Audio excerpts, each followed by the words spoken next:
You're watching at France 24. Welcome to the program. I'm Markus Karlsson. What is the future of oil and where is the world's energy going to come from? Those questions are taking center stage here at the 14th International Oil Summit, which is underway in Paris. It brings together energy ministers and oil executives from around the world. And one of the key players is the executive director of the International Energy Agency. Her name is Maria van der Hoeven, and she's with us here today. Welcome to the program. It's good to have you here. Thank you. Now, the world has a voracious appetite for energy, but looking into the future, will oil be playing the same role as it has been for the past few decades? Well, to be honest, we expect an increase in demand, so demand growth of about 30% between now and 2035. And the fossil fuels, so oil as well, will be a very, very substantial part of that. And at this moment, from a global point of view, 32% of that energy mix is oil. That will go down a little bit to 27%, but it will still be number one. But there is all this talk of the shale gas revolution. Mm-hmm. Shale gas, that is gas extracted from far deep beneath the surface, yes, using a method called fracking, which is a very controversial method in and of its own. Don't you think that shale energy will be eating into demand for oil? That's correct. We expect gas to be more prominent than it is now, although it's already quite prominent, and to grow into the energy, to have a greater part of the energy mix. But nevertheless, oil will be number one. But what we do see in gas is that gas is everywhere. Shale gas is everywhere. So what many countries are interested in is to replicate one way or the other the shale gas boom that brought so much economic prosperity and low gas prices to the United States. Mm. Taking the discussion just back to oil for a moment, mm-hmm, some experts, though, that they predict that we'll actually see a peak in oil demand during this decade. You in the International Energy Agency, you're saying that that's way too soon. Oh yes, that's way too soon. That's way too soon. And it's not only a peak in oil demand, that's way too soon, but also a peak in oil supply, that's way too soon. Mm-hmm. Because, you know, the interesting thing is there is so much technology coming online, that it's very difficult to predict at this moment a peak. We tried to do it a couple of years and a couple of decades before. And again we were proved wrong. So I wouldn't do that. As you say, we've had this discussion about peak oil, yes, for decades. The moment when we won't get more oil out of the ground, yeah, basically, and when production will peak. Do you think it's better to talk about a peak demand for oil rather than peak oil? We should talk about peak demand, yes, for oil. Well, maybe it is, but as I mentioned before, the increase in oil demand will be there, and it's not only. No, I have to put it in a different way. The reason for that is that the countries in Asia, especially China, especially India, they are really looking for oil everywhere. It's very important to them. And the biggest demand growth will be in countries like China, will be in India. We expect 60% of the demand growth to be happening in China. So I think again, it's very, very difficult to speak about peak demand. Mm-hmm.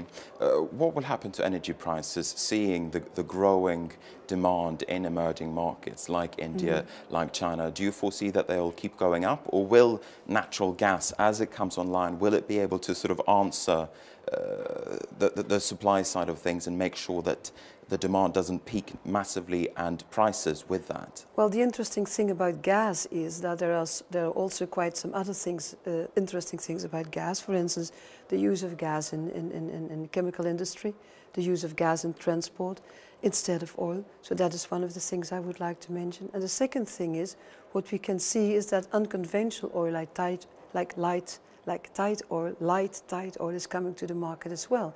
So what we do hope that this will loosen the tightness of the market as we've seen it now. And then of course there's another issue, and it's maybe it's strange, but it's about how you use your oil, how you use your gas. And in our opinion, you can do it in a much more efficient way than you do it now. Mm-hmm. Just by using efficiency technologies, they are there. and you have to use them. What we see in the United States is that they use fuel efficiency for combustion engines, and it really brings demand down.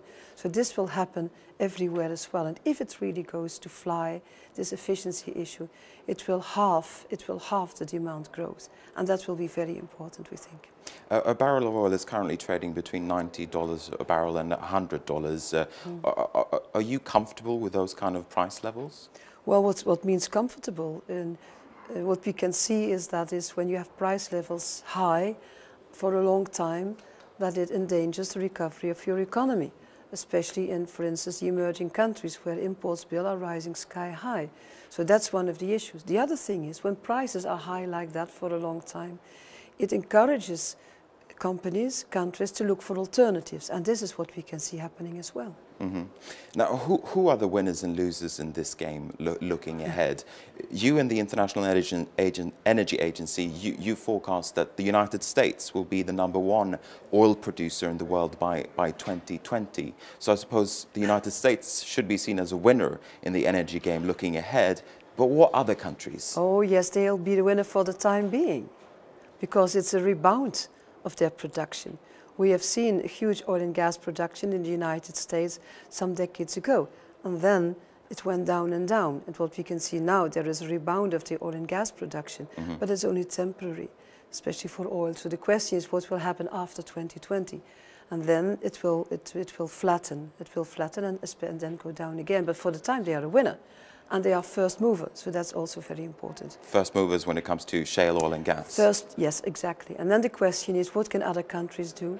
At this moment, quite some countries are investigating their resources. And of course, there are also other sounds, people who don't like it, there's opposition. So that's exactly the reason why we tell everybody, if you really want to replicate the success of the unconventional gas in the United States, please see to it that you exploit your gas, your unconventional, in a sustainable way.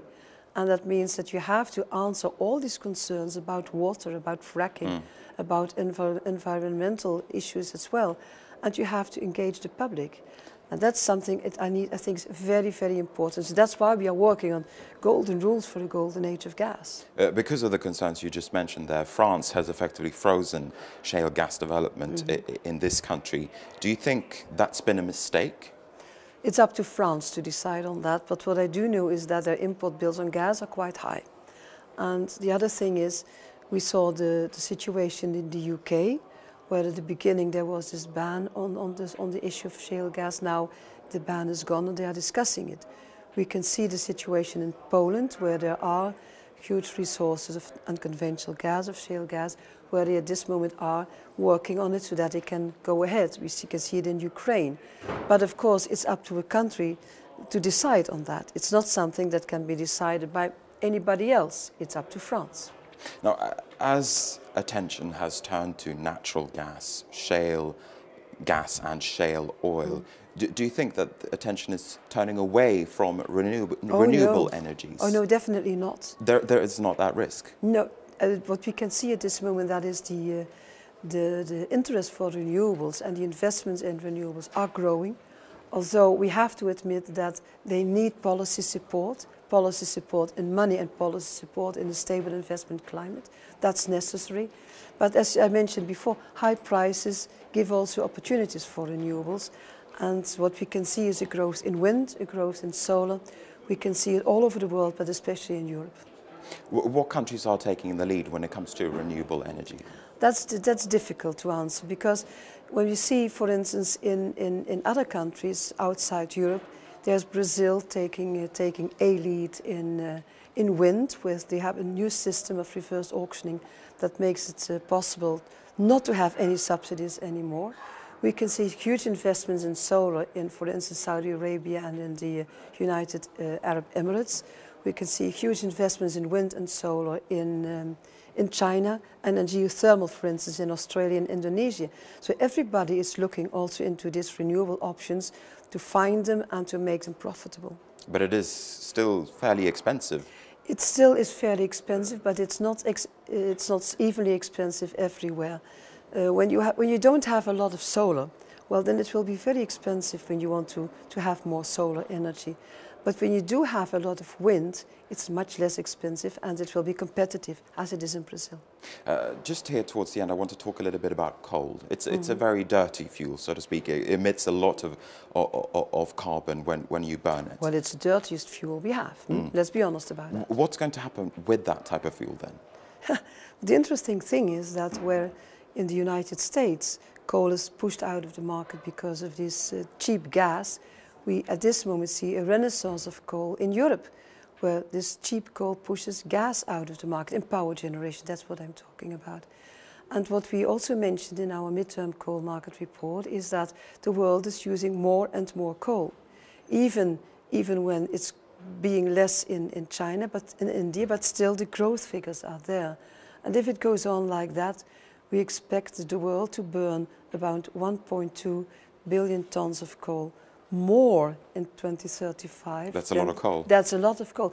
And you know, that's exactly the amount of coal that is at this moment being used in the United States and in Russia together. So it's an awful lot of coal. So coal is not going out of fashion anytime soon? Coal is not going out of fashion, but it's exactly the reason why we emphasize the use of CCS, carbon capture and storage, as a way to make the coal use cleaner than it is now.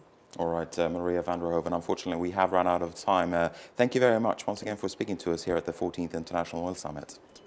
And with that, we're also going to say thank you to you at home for watching. Stay with us here at France 24.